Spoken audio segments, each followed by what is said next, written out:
तरह से central hall गमगीन था, पूरी तरह से सेंट्रल हॉल गमगीन था। कहा तो कि हम तो उनका माइक छीन लिए थे, इतना गुस्सा था लोगों में, इतना ये था। तो जो दुनिया में प्रधानमंत्री का पद ठुकराया है, ऐसा इतिहास हमने तो नहीं देखा। कांग्रेस पार्टी के साथ जो राजनीतिक तौर पे जुड़े, वो उसका मुख्य कारण भी वही था जो मेरा बचपन का सोच था कि सोनिया गांधी वो नेता थी कि हम प्रधानमंत्री नहीं बनेंगे, अपने बच्चों तक को भी नहीं, और आज भी नहीं लगता। इसलिए मैंने आपसे शुरू में कहा कि मैं वैचारिक तौर पे, क्योंकि एक धारा बीजेपी आरएसएस का हो गया, जितने लोग गए वहाँ गूंगा बहरा हो गए। जितने मेंबर ऑफ पार्लियामेंट है, किसी का वॉइस है? आप किसी को 2 को 3 को मंत्री के बाद नामे नहीं आपको पता होगा कि कौन है ना। हर साल हमारा चुनाव में वोट बढ़ता था, लेकिन पता नहीं 8 लाख 10 लाख का वोट, आज तक हम 4 साढ़े 4 लाख में एमपी बन जाते थे। अब तो 8 लाख डबल। कहाँ से वोट आ गया, कौन वोटर आ गया, यही राहुल गांधी आज सवाल। बिहार विधानसभा चुनाव की उल्टी गिनती लगभग शुरू हो गई है। इससे पहले झारखंड में झारखंड मुक्ति मोर्चा आरजेडी और कांग्रेस की सरकार बनी। इस वक्त हमारे साथ एक ऐसे शख्स हैं जिनकी भारत की राजनीति में न सिर्फ पकड़ है, बल्कि ये वक्त के नब्ज को भी पहचानते हैं। जी हाँ, इस वक्त हमारे साथ हैं पूर्व केंद्रीय मंत्री, रांची से पूर्व सांसद और कांग्रेस के वरिष्ठ नेता सुबोध कांत सहाय। सर, ये कहा जाता है कि आप वक्त की नब्ज को टटोलने में, पहचानने में महारत है आपको। सामाजिक जीवन में अगर आप हैं तो पल्स ऑफ द पीपुल ही कहा जाता है कि अगर वो आपके अंदर गुण नहीं हो कि लोगों का क्या सोच है, क्या है, तो ये एक तरह से सामाजिक जीवन में जो जनता के बीच में रहता है, वो आम आदमी के पल्स को समझता है। उसमें कोई ऐसी भूमिका नहीं है, लेकिन मिनिमम तो इतना आपके अंदर गुण और ज्ञान होना ही चाहिए। सर, बिहार के चुनाव पर हम आएंगे। अभी जो देश में जो कुछ चल रहा है अभी फिलहाल, सुबोध कांत जैसे वरिष्ठ नेता, किस बात को लेकर ज़्यादा पीड़ा होती है आपको, क्योंकि आप भारत की राजनीति में भी सीधे हस्तक्षेप रखते हैं? देखिए, हम 3-4 प्राइम मिनिस्टर के साथ काम किए। राजनीतिक जीवन में 78 में हम विधायक बने, बिहार में 3 टर्म में विधानसभा में रहे, 2.5 बरस जेल में रहे जेपी आंदोलन में। तो आज हम जो नज़र देखते हैं कि राजनीति का जो बढ़ता हुआ जो ये है, बदलता हुआ जो पूरा रूपरेखा है, वो शायद कभी नहीं हुआ था। विचार विहीन राजनीति जो है वो देश पे कब्जा कर लिया है। सांप्रदायिक गोलबंदी कोई विचार नहीं होता है। ये एक जो पूरे देश के हारमोनी है, उसकी जो एकता है, उसके खिलाफ एक टूल की तरह यूज करते हैं, हथियार, औजार की तरह। एक तो वो बहुत चिंतित रहा है। वो 1 दशक हो गया, 10 साल का दौर इसमें चला। तमाम चीज़ों पर मैं आऊँगा। लोग यह जानना चाहते हैं कि सुबोध कांत सहाय जी कहाँ से मैट्रिक किए, ग्रेजुएशन कहाँ से हुआ, कैसे राजनीति की तरफ झुकाव हुआ आपका?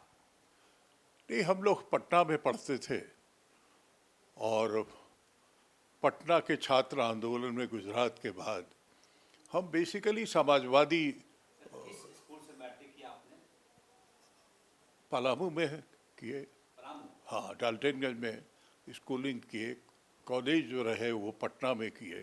पटना में कौन सा कॉलेज था? N college. हाँ, बोरिंग रोड। हाँ, बोरिंग रोड में एन कॉलेज, और जेल से ग्रेजुएट हुए हैं। जेल से? और कैसे कैसे वो जेपी आंदोलन का मामला रहा होगा? आंदोलन नहीं, वो 18 मार्च 1974, और उसके पहले अगर 72 देखा जाए तो इंदिरा गांधी का जो सर वो तो है, लेकिन पलामू से आपने मैट्रिक किया, तो पलामू से कैसा संबंध था? क्या वहाँ कैसे गया? पलामू हमारा नेटिव प्लेस है, डाल्टनगंज हमारा नेटिव प्लेस है। पैदाइश हमारी लातेहार में हुई थी, क्योंकि पिताजी वहाँ काम करते थे। वहाँ पे ऑफिस सुपरिटेंडेंट थे, जिला, वो जिला में होता है ना, उसी में। तो वहाँ हमारी पैदाइश हुई थी। नेटिव प्लेस हमारा नहीं, लातेहार तो नहीं, नेटिव पलामू, उस वक्त पलामू का ही पार्ट था। वो है एक, आज के दिन में तरहसी ब्लॉक है पलामू जिला का, डाल्टनगंज जिला का। वो नेटिव है, घर द्वार जो है वो डाल्टनगंज। पटना कैसे जाना हुआ आपका मैट्रिक के बाद? कॉलेज का जो था पटना में, हमारे चाचा थे, वो इलेक्ट्रिसिटी बोर्ड के चेयरमैन थे, जेडी साहब उनका नाम था। तो फिर हुआ कि डाल्टनगंज से अगर करना है निकल उकल कर, नहीं तो बदमाशी में फसल रहा से तो वहाँ पढ़ाई लिखाई हुआ। बट वो इनहेरेंट कैरेक्टर था कि हम लोग समाजवादी युवजन सभा के विचार से जुड़े हुए थे। तो वहाँ भी जो छात्र आंदोलन का हुआ, उसमें 72 का इंदिरा जी का जो विक्टोरियस रहा, गरीबी हटाओ और ये, उस सारे मूवमेंट में हम लोग सब लोग पागल थे उन्हीं के साथ। उसके बाद 74 में जो गुजरात आंदोलन शुरू हुआ, वो बढ़ते बढ़ते बिहार में आया, और बिहार में वो व्यापक नेतृत्व का एक आंदोलन हो गया, जेपी का। उसको हुआ 18 मार्च 1974 को। बहुत वायलेंस हुआ, बहुत हिंसा हुई। आपको याद होगा, सर्च लाइट प्रदीप करके एक पेपर था, वो पूरा जला दी। मैं आपको सौभाग्य से बता दूं कि जब प्रदीप और सैटेलाइट का कोई नाम लेता है तो मेरी आंखें नम हो जाती है। आग लगाई गई थी, उस अगलगी में मेरे पिताजी भी फंस गए थे। वहाँ वो उस वक्त संपादक हुआ करते थे सर, सर्च लाइट प्रदीप में। तो आप समझ सकते हैं, बहुत लोग मारे गए बिहार के विधानसभा के वक्त में, और पूरे वो एकदम आग की तरह पूरा राज्य में फैल गया। सर्च लाइट प्रदीप के साथ क्या हुआ था सर? अब वो जब गोली चली तो जो विधानसभा से लौटता हुआ भीड़ था, क्योंकि पूरे बिहार के लोग आए थे, लड़के जो अपनी बात लेकर के आए थे, तो वो एक मॉब किसने क्या किया इसका तो कोई गारंटी, लेकिन जो मॉब साइकोलॉजी होता है कि जो पहला ढेला मारता है वही कल्प्रिट होता है, फिर तो सब लोग ढेला मारने लगते हैं। तो ऐसे परिस्थिति में हुआ, और एक आध सप्ताह पूरे राज्य में गोली कांड वगैरह होते रहा। तब जेपी ने इंटरवेन करके और इसको एकजुट किया। वो आप जानते हैं कि वो भी देशव्यापी अपना आंदोलन हो गया, और लीड टू इमरजेंसी। और पहला एक साल 22 जून 1974 को गिरफ्तार हुए हम। हाँ, किस जुर्म में? मीसा में, मेंटेनेंस ऑफ इंटरनल सिक्योरिटी है। आप पर क्या आरोप लगा था? उस वक्त जेपी ने 1 साल देश के नाम कॉल दिया था, तो एग्ज़ाम हो रहा था, एग्ज़ाम बाइकाट वगैरह हर जगह हो रहा था। तो हम लोग थे, मतलब सत्याग्रही नेता हम लोग ही थे, हर 1.25 दिन कहीं ना कहीं। तो वो था। उसके बाद और भी नेता आने लगे, हम गिरफ्तार होकर आरा जेल में भेजे गए। पटना से पहला आदमी थे जिसको बाहर जेल में भेजा गया। फिर उसके बाद वहाँ महामाया बाबू आ गए, फिर ये नरेंद्र सिंह था वो आ गया, जमुई वाले। तो ये तमाम लोग आ गए वहाँ। तो हम और लालू और एक राम बहादुर राय करके एबीवीपी के नेता थे, हम लोग तीनों को 74 में 1 साल के लिए सुप्रीम कोर्ट से डिटेन कर दिया। और इसलिए कि 1 जनवरी 1975 को हमारा केस हियरिंग पे था सुप्रीम कोर्ट में, हम लोग तीनों का राज से हो गया था 1 साल के लिए, तो हम लोग चैलेंज किए थे। हाँ, उसी दिन ललित नारायण मिश्रा की हत्या हो गई थी, आपको याद होगा, 1975 1 जनवरी। तो सुप्रीम कोर्ट ने बिहार आंदोलन का केस दे के कन्फर्म करके 1 साल कर दिया। हम लोग जेल ही में थे, तब तक इमरजेंसी लग गई। तो ये 2.5 साल का जेल यात्रा बिहार के विभिन्न जेलों में घूमते रहे, उसी से ग्रेजुएट हुए हुआ। और 1977 में जब लोकसभा का चुनाव हुआ, तो राज्य में जो छात्र संघर्ष समिति के फ्रंट लाइनर थे, उसके बारे में मुरारजी देसाई और करण सिंह, ये तमाम लोग जो थे, इन लोगों ने ये फैसला किया कि बिहार के छात्र संघर्ष समिति के जो फ्रंट लाइनर हैं, इनको चुनाव में टिकट दिया जाए। और हम लड़ने वाले थे पटना से, बांकीपुर से। हाँ, लेकिन पता चला कुछ दिन के बाद सत्येंद्र बाबू जो थे वो अध्यक्ष थे पार्टी के, कौन सी पार्टी थी सर? जनता पार्टी के। तो उन्होंने कहा हमको बुला के कि सुबोध बाबू, मतलब वैसे ही इतना सीनियर थे लेकिन बड़ी मगही भाषा में बोलते थे कि तुहार तो चचा चुनाव लड़ी था तू यहाँ। हम कहे कौन? हाँ, हम कहे कौन चचा? आप ही हमारे चचा है, क्योंकि बोरिंग रोड में वो भी रहते हैं, हम भी वहीं था घर हमारा। ठाकुर प्रसाद लड़ेंगे, और जनसंघ के अध्यक्ष थे वो, जनता पार्टी में जो एकता में। अब कि फैसला आपको करना है, चुनाव आपको लड़ाना है जहाँ से। फिर हमको दूसरा दिन बुला के कहा गया कि आप रांची से लड़िएगा। ये सत्येंद्र बाबू खुद मिले, उन्हीं को टिकट देना था। तो और उन्होंने कहा कि एक नई कंस्टिट्यूंसी रांची में बना है, हटिया। उस साल नया कंस्टिट्यूंसी बना था। कौन सा ईयर रहा होगा सर? है कौन सा साल था? 1978। तो हम रांची में आए, अपने मित्र बंधु से बात किए, तो कहा कि आप यहाँ आ जाओ, हम चुनाव लड़ाना हम लोग का काम है। तो उस समय तक आप रांची के बारे में जानते थे कि नहीं, मन मिजाज के बारे? रांची डाल्टनगंज का वासी और रांची बिहार आंदोलन में तो हम लोग सब जगह पूरे बिहार का दौरा करते थे। आज रांची तो नोन था यहाँ के लोग। तो ये इलाका था, नया कंस्टिट्यूंसी, तो यहाँ से लड़े। सर, उस समय जब रांची आए थे 1978 में, क्या दृश्य रहा होगा रांची का, कुछ याद कर पा रहे होंगे? हमारे आने का तो था कि 150 रुपया लेकर के पॉकेट में आए थे हम। हाँ, पटना से। और उसके बाद जहाँ लोगों ने किया, यहाँ हमारे बसंत भाई थे, बसंत लाल बेमलसी हुआ करते थे। मतलब वो पार्टीलेस चुनाव था, वो वर्चुअली इट वाज ए पार्टीलेस चुनाव, बदलाव वाला। तो सबने हाथे हाथ करके 6,500 और 7,000 में हमारा चुनाव खत्म हो गया था। पहली बार विधायक बने आप? विधायक बने, फिर 3 बार विधायक बने हटिया से। चौथा बार में हम लोकसभा गए 89 में, तो वहाँ होम मिनिस्टर बने देश में। तो 4 बार लगातार यहाँ से चुनाव जीते, 3 बार एमएलए, 1 बार लोकसभा, और वहाँ होम मिनिस्टर बने। फिर एक जो राष्ट्रीय राजनीति का, वैसे भी हम राष्ट्रीय राजनीति में संगठन के अध्यक्ष थे। उस वक्त जो युवा संगठन था उसके राष्ट्रीय अध्यक्ष भी थे हम, जब जनता पार्टी बनी। तो मैं ये हम लोग चंद्रशेखर जी के साथ ग्रो किए, मैं कह सकता हूँ।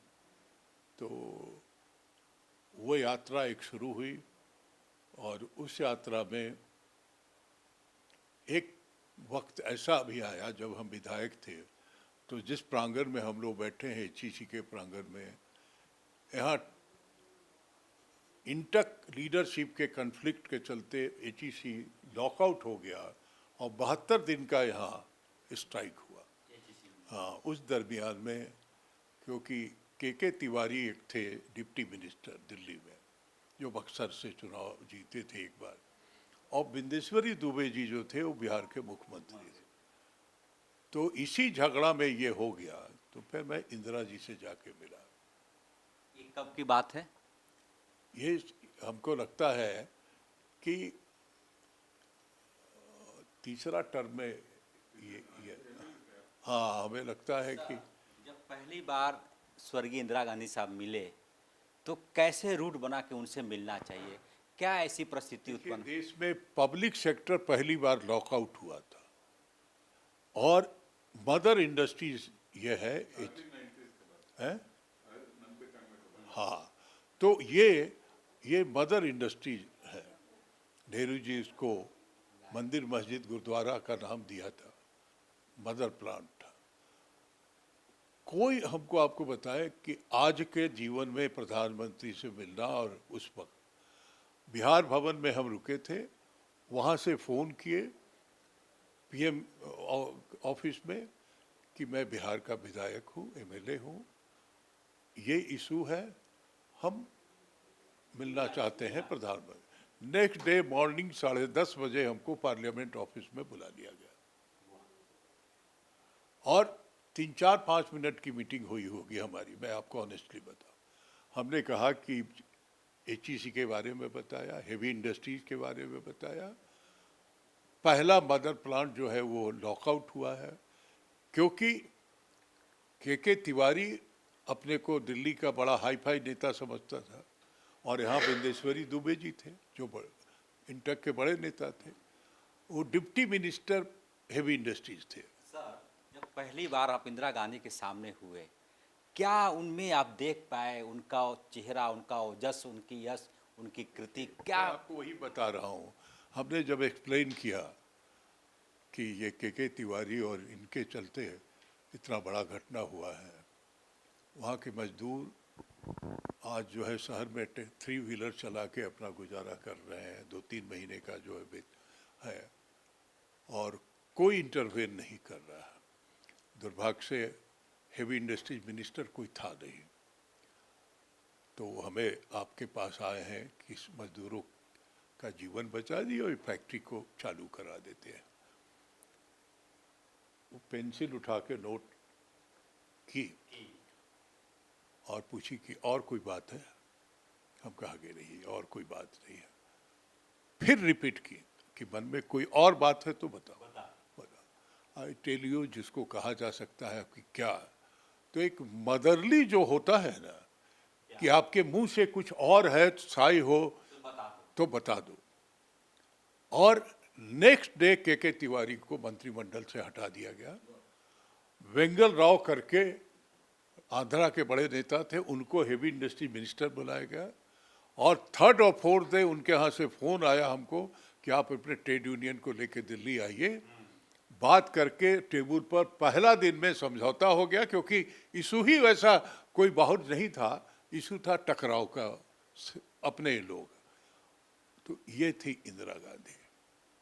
कहा ना कि 4-5 मिनट की मीटिंग हमारी, और मीटिंग जैसे रात में फ़ोन किया, सुबह बुला ली। और उस समय आप जनता पार्टी से विधायक थे? जनता पार्टी के विधायक। तो स्वर्गीय इंदिरा गांधी पूछी कि कैसे पार्टी, कुछ और बातचीत हो पाई आप? नहीं, कुछ भी नहीं। उन्होंने 2 बार रिपीट किया कि कुछ मन में और बात है, बताओ बताओ।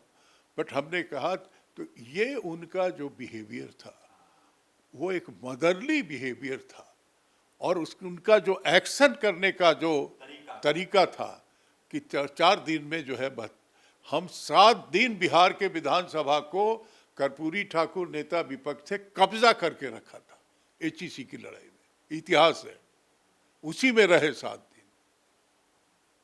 ये तो इंदिरा गांधी तो इंदिरा गांधी थी। मुझे लगता है कि वो घटना आपके जेहन में बैठ गया होगा, इंदिरा गांधी से मुलाकात और ये कहना कि सुबोध और कुछ कहना चाहते हो। जीवन से जीवन भर हम लोग इंदिरा गांधी को तो काला झंडा दिखाते रहते थे, मतलब ये। लेकिन जो 4 मिनट 5 मिनट की मीटिंग जो है, वो जीवन का हमारा, पूरे दिल में जो उनके प्रति रहा होगा कुछ भी, वो निकल गया होगा। ये माही टाइप का जो कैरेक्टर होता है, ये तो कहता है कि कुछ तो बोलो, कुछ बताओ, अगर है तो कोई, डोंट बी साई। वो भी कोई नहीं, भारत की प्रधानमंत्री, वो भी इंदिरा गांधी। उसके बाद हाँ बिल्कुल सर, मैं आपकी आंखें देख रहा हूँ। आप समझिए कि 1978 का जमाना, वक्त एक अदना सा एमएलए हटिया से पीएमओ में फ़ोन करता है, अगले दिन सूचना आ जाती है कि प्रधानमंत्री आपसे मिलेंगी, और वह भी कौन? इंदिरा गांधी। सुबोध कांत सहाय जाते हैं, एक मुद्दा होता है, इंदिरा गांधी पूछती हैं कि और कुछ कहना चाहते हो तो बोलो। मैं हूँ, एक बार नहीं 2 बार, कि कुछ और कहना चाहते हो तो बोलो। ये थी इंदिरा गांधी। और सर शायद यही वजह रही होगी कि कांग्रेस की तरफ झुकाव हो गया आपका। कांग्रेस के तहत देखिए, मैं हार्डकोर एंटी बीजेपी पॉलिटिशियन रहा हूँ बचपन से। आरएसएस के खिलाफ लड़ते लड़ते हम लोग पलामू के साहित्य समाज में सुबह फुटबॉल खेलते थे, वो लोग का शाखा, तो उस जमाने से लड़ाई है हमारी, वैचारिक लड़ाई। और मैंने बताया कि मैं समाजवादी आंदोलन में, पूरन चंद होते थे पलामू में, सोशलिस्ट पार्टी के नेता, छोटे से उनका कद था, लेकिन वो लड़ाकू नेता थे। हम वो रहे।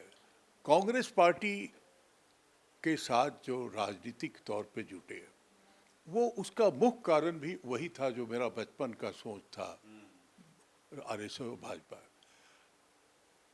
96 में ऐसे ऐसे हम 3 सरकार में जब होम मिनिस्टर में थे, तो बीपी सिंह की सरकार में, चंद्रशेखर की सरकार में हमने राम जन्मभूमि और बाबरी मस्जिद पर निगोशिएशन किया था वहाँ।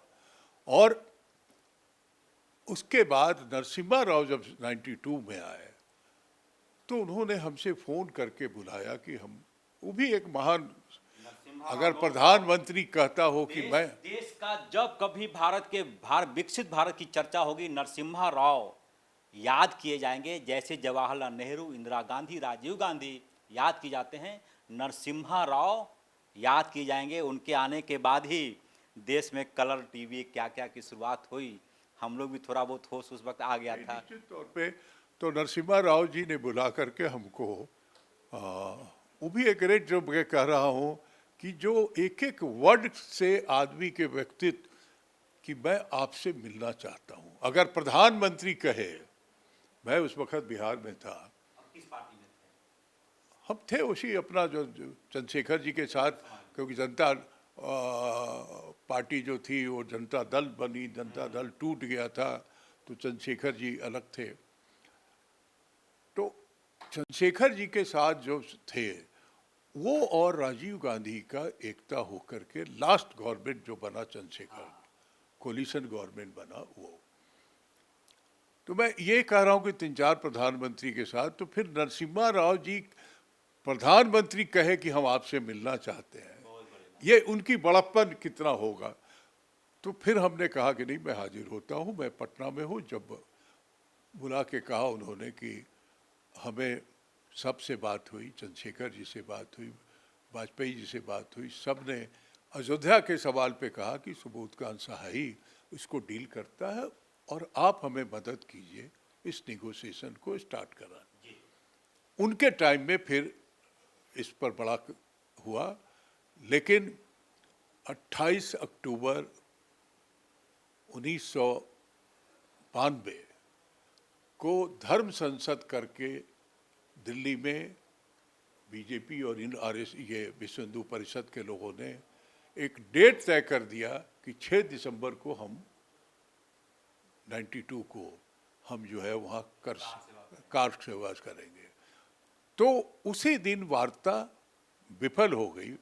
विज्ञान भवन में हम लोग मीटिंग में ही थे तो खबर आया कि साहब उन लोगों ने तो डेट तय कर दिया, और विश्व हिंदू परिषद अशोक सिंघल हमारे साथ बैठता था इस निगोशिएशन में। तो फिर एक 8 नवंबर का हम लोगों ने डेट तय किया कि जिसको जो सबमिट करना होगा, रिटन आर्गुमेंट आप जो है होम मिनिस्ट्री में जमा कर दीजिए। ये this was the last date. उसके बाद उस पर नेशनल सिटीजन काउंसिल होता था ना, उसमें दिसंबर महीने में वो नहीं, नवंबर महीने के लास्ट में हुआ। उसमें सब लोगों ने, क्योंकि पूरा देश के तमाम पार्टियां और सब लोग उसमें होते हैं, चेयरमैन उसका प्राइम मिनिस्टर होते हैं, उसमें कहा गया कि इसको कर सेवा का 6 दिसंबर का जो डेट है वो चेंज कीजिए। लेकिन बीजेपी का वो डिटरमिन जो प्लान था, और बाद में कहा नहीं कि हम लोगों ने कहा हिमाचल में तय किया था कि इसको तोड़ेंगे। और उसके बाद जो है देश में दंगा, उसके बाद देश में जो है 4 राज्यों को नरसिम्हा राव ने डिसमिस किया। तो ये एक वो दौर था जिसमें एक तरह से कंप्लीट इन्वॉल्वमेंट था हमारा। तो नरसिम्हा राव जी के साथ थे। और इधर जो 96 के इलेक्शन के पहले समता पार्टी का गठन हुआ, नीतीश, ये जॉर्ज फर्नांडिस में इसके मेन भूमिका थे, एंटी कांग्रेस का। और दुर्भाग्य से चंद्रशेखर जी को उसका अध्यक्ष बना दिया। तब चंद्रशेखर जी से हमने बड़ी आर्गुमेंट किया कि जो बीजेपी की अनटचेबिलिटी है, आपके और उनके साथ एक होने के चलते ये उसकी अनटचेबिलिटी खत्म हो जाएगी और पूरा समाजवादी आंदोलन खत्म हो जाएगा। वो कहते थे कि क्या करें, यशवंत चुनाव लड़ना चाहते हैं, दिग्विजय था बांका का, वो चुनाव लड़ना चाहते हैं। हम कहा कि देखिए, हम लोग चुनाव नहीं जीतते हैं तो हमसे पूछता है एमपी है कि नहीं, आपसे तो कोई नहीं पूछता। फाइनली हम नरसिम्हा राव को उस वक्त ज्वाइन किया और वो कांग्रेस पार्टी के हमें। ये आपकी पहली यात्रा थी कांग्रेस में जाने का? कांग्रेस में हमारे है और कांग्रेस ने हमको बहुत वेलकम किया और तुरंत। कौन सा ईयर रहा होगा सर वो? ये हमें 95 96 रहा। आसपास का? और उसके बाद हम 3 चुनाव नहीं लड़े। 96 नहीं लड़े, 99 नहीं लड़े और 96 के बाद जो हुआ था 2000 नहीं लड़े। फिर उसके बाद एक चुनाव, छोटा चुनाव हुआ, 98 में चुनाव हुआ, फिर 2000 में चुनाव हुआ। जो 3 बार चुनाव हुए वो चुनाव मैं नहीं लड़ा। कांग्रेस पार्टी ने हमें जिम्मा दिया, उत्तर प्रदेश का प्रभारी मैं बना, उत्तराखंड का प्रभारी 2000 में था। तो कांग्रेस के साथ संगठन और इश्यूज के ऊपर हमारी भूमिका काफ़ी अच्छा रिसीव किए गए। 96 का मतलब ये हो गया कि लगभग 4 साल उधर दे दे, लगभग 29-30 साल से आप कांग्रेस में हैं। कभी ऐसा कोई वक्त आया सर कि जब लगा कि कांग्रेस में मुझे नहीं जाना चाहिए था? नहीं, कभी नहीं लगा? कभी नहीं लगा और आज भी नहीं लगता। इसलिए मैंने आपसे शुरू में कहा कि मैं वैचारिक तौर पे, क्योंकि एक धारा बीजेपी आरएसएस का हो गया, जितने लोग गए वहाँ गूंगा बहरा हो गए। जितने मेंबर ऑफ पार्लियामेंट किसी का वॉइस है, आप किसी को 2 3 मंत्री के बाद नामे नहीं आपको पता होगा कि कौन है कैबिनेट में। तो एक तो ये कभी नहीं रहा, वो हमारी वैचारिक प्रतिभा है। बहुत बार लोगों ने थाली में सजा के ऑफर किया। मैं उसी सवाल पे आने वाला था सर कि इतने सीनियर लीडर, कहीं न कहीं से न्योता आया होगा कि सुबोध कहाँ? निश्चित तौर पे ऐसा नहीं है कि नहीं आया, नहीं आया, निश्चित तौर पे। लेकिन हम 2 चुनाव यहाँ जीते। 2004 जीते, कब के बाद? 2092 के बाद, और 2009 अकेला जीते कांग्रेस पार्टी से झारखंड में। तो हमारा अपना जो था जीते।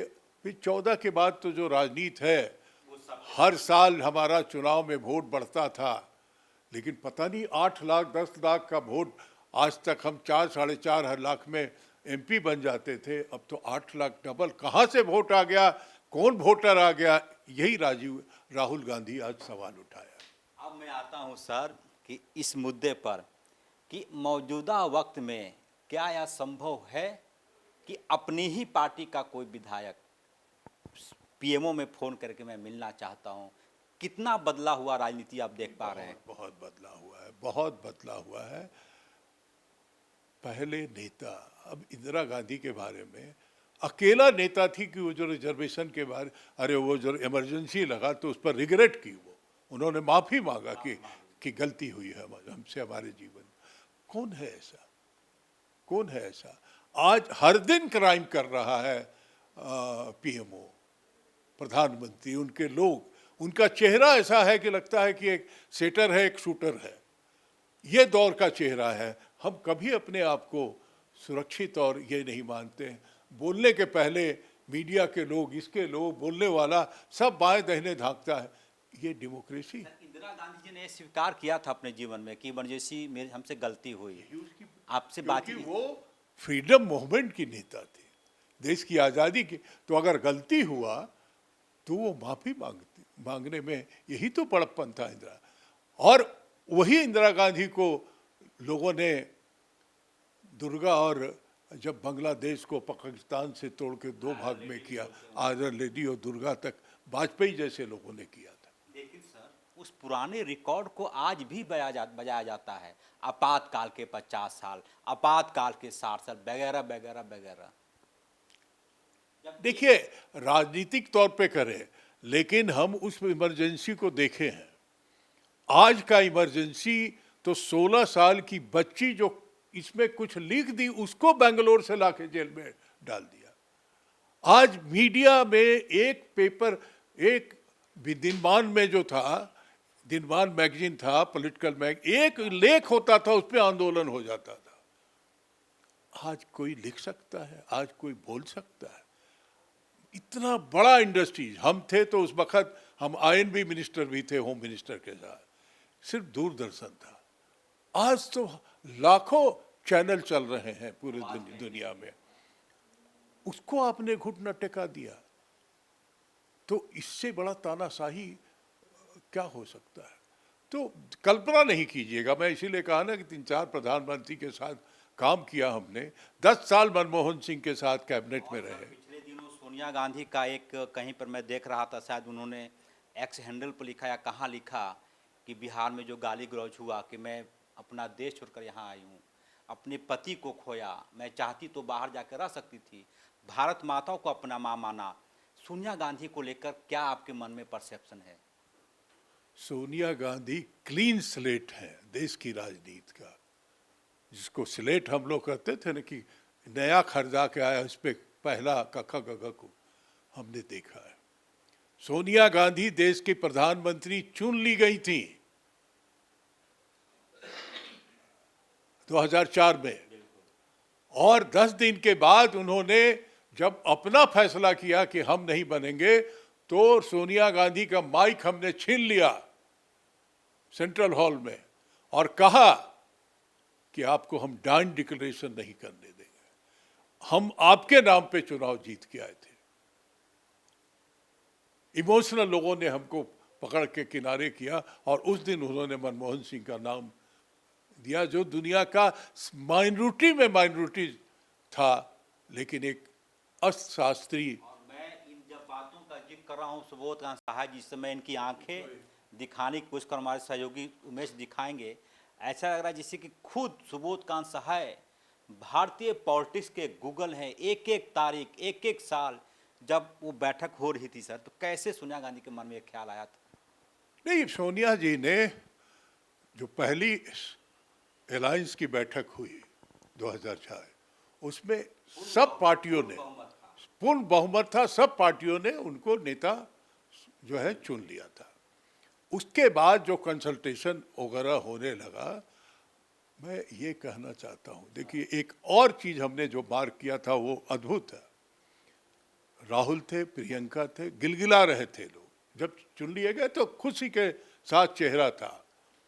10 दिन के बाद जब फिर सेंट्रल हॉल में बैठक हुई सारे संसदीय दल का, और उसमें जब सोनिया गांधी उठी बंद करने के लिए, तो इन दोनों बच्चों का मुंह जो है गम में सूखा हुआ था।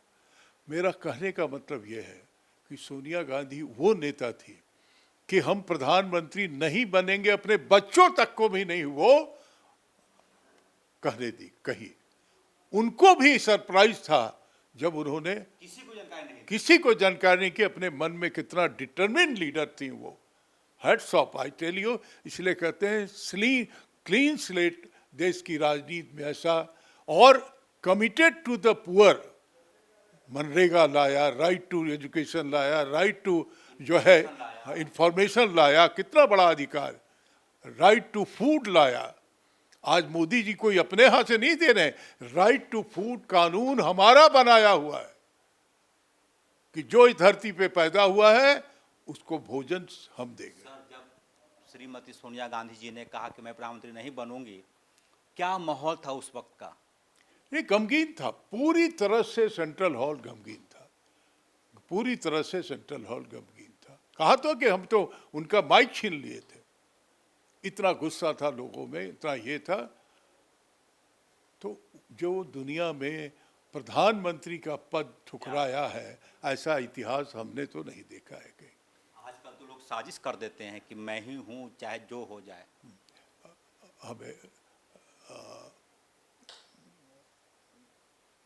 हमें लगता है इसको क्लोज कीजिए, उसके बाद फिर सर एक अंतिम सवाल, बिहार में क्या लग रहा है? अब बिहार में थे। बिहार बड़ा सवाल है आपका। मैं सेकंड राउंड बनूंगा। अब यात्रा जब सुबोध कांत सहाय पार्ट 1 था, इनके जीवन को झांकने की कोशिश की। किसी और दिन HNN 24/7 सुबोध कांत सहाय से इनके पॉलिटिकल जीवन के बारे में पार्ट 2 भी बात करेगा। सहयोगी उमेश के साथ HNN 24/7 के लिए रांची से अजय लाल। भाई साहब,